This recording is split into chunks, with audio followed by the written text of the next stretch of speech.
যে ফুটবলের আমেজ উত্তেজনা চলছে, এখানে কোনো মুসলমানের সন্তান গা ভাসিয়ে দিতে পারে না।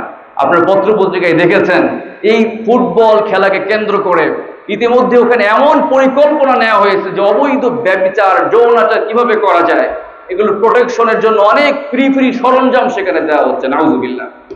তাহলে যে খেলাকে কেন্দ্র করে এত জুয়া হয়, এত অবৈধ কাজ হয়, জেনা ব্যভিচার হয়, সেগুলোকে আমরা সাপোর্ট করতে পারি বলেন? পারি না। এজন্য এগুলো থেকে বেঁচে থাকবার চেষ্টা করে আসলে আল্লাহর প্রিয় হওয়ার চেষ্টা করি, জীবনটাকে আল্লাহর রঙে আমরা রাঙাই।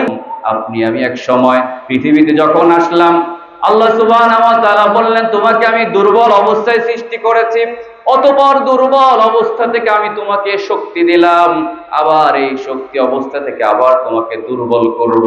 এমন অবস্থা হবে যে তুমি হয়তো এখন দুনিয়াতে অনেক শক্তিশালী আছো, কিন্তু শেষ বয়সে যখন অসুস্থ হয়ে যাবা, মরণের সময় চলে আসবে, তখন আবারও দুর্বল হয়ে যাবা, দুরফা ও শাইবা হয়ে যাবা, হয়তো লাঠিতে ভর দিয়ে আবার তোমাকে মৃত্যুর দিকে এগিয়ে যেতে হবে।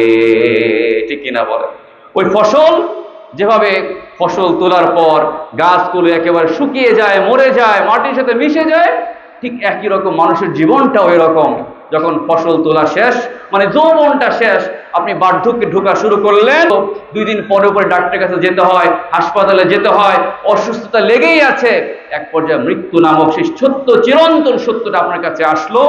ঠিক একইভাবে যেভাবে ফসলের ক্ষেতগুলো মাটিতে মিশে শেষ হয়ে গেল, আপনাকে আমাকে কবরের ঘরে ঢুকতে হবে, সেখানে আপনার আমার দেহটা এইভাবে গলে পচে একেবারে নিঃশেষ হয়ে যাবে। ঠিক কিনা বলেন?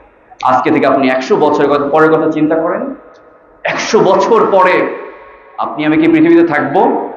আপনার আমার দেহের অবস্থাটা কি হবে বলেন তো একবার।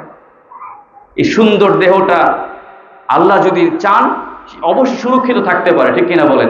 অনেক ভালো মানুষের দেহ সুরক্ষিত থাকে, পচে না, গলেও না, কিন্তু অধিকাংশ মানুষের দেহটা এটা গলে পড়ে শেষ হয়ে যায়। এমন যদি আমরা কল্পনা করি 100 বছর আপনার আমার দেহটা পচে গলে শেষ হয়ে গিয়েছে, হাড্ডিগুলো পর্যন্ত একেবারে চূর্ণ বিচূর্ণ হয়ে যাচ্ছে, মাটির সাথে মিশে যাওয়ার উপক্রম হয়েছে, তাহলে আপনারা আমার আসল পরিচয়টা কোথায় গেল? পরিচয় তো এটাই, যদি ভালো কাজ করতে পারি, ভালো কাজ যদি করতে পারি দুনিয়ার জীবনে, ওই খেল তামাশায় যদি নিজেকে আমরা মত্ত না করি, যদি আল্লাহর রাহে আমরা আমাদের জীবনটাকে বিলিয়ে দিতে পারি, তাহলেই ভালো কাজের মাধ্যমে ওই কিয়ামত দিবসে আবারও ভালো আমলের মাধ্যমে আমাদের সর্বশেষ ফাইনাল ডেস্টিনেশন হবে জান্নাত। ঠিক কিনা বলে?